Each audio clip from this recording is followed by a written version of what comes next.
Hi, this is Steve Kuhl with the Ice Dam Company and Kuhl Design Build, and today we're going to show you how to steam an ice dam professionally. We're on site here in Edina, Minnesota, and we're going to first start by shoveling the roof, which is occurring as we speak, hence the little bits of snow that are falling down. Once we get some of it shoveled, we're going to establish our ropes because we work under rope and harness. And the first ice dam that we'll be steaming today is right up here. And by a lot of measures, it's not the most intense ice dam or the worst I've ever seen. However, they are getting leaking inside the wall cavity, so it's not necessarily the size of the ice dam that counts as much as how it is developed on the roof. So the first thing we'll do, again, shovel the snow. We're going to set up our water system into the steamer, and we'll talk a little bit about how that machine operates and go from there. Let's look at that steamer right now. Let's do it. Show me what's different between this steamer and just a pressure washer with hot water going through it.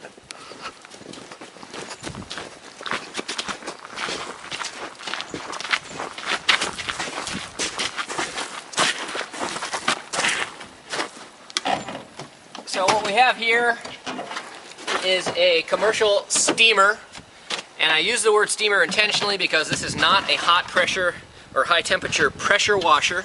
There's a big difference. This uses a much less volume of water, which is ultimately a good thing because you don't want a ton of water around driveways and sidewalks in the winter.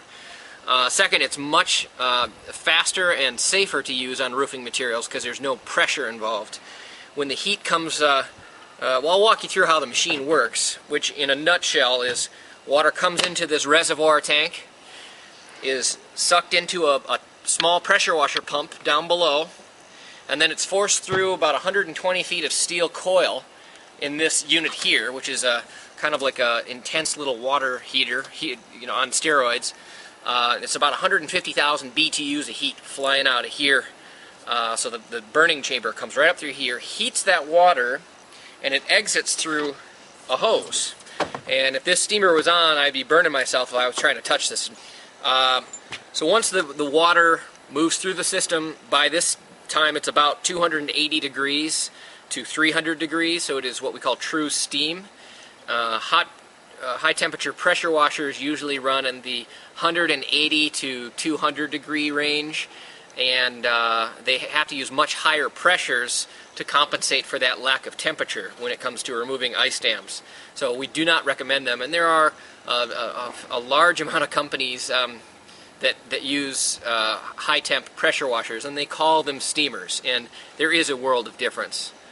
What else can I tell you about this machine? This is it's made by Alcoa, and it burns kerosene or number 2 fuel oil, and we go through a couple gallons an hour, which at $5 to $7 a gallon tends to add up, and that's part of the reason why these jobs cost as much as they do. That plus this machine itself is about a $5,000 machine, and they tend to break down frequently because they're not really meant to be used under these severe conditions where we're freezing them and thawing them constantly.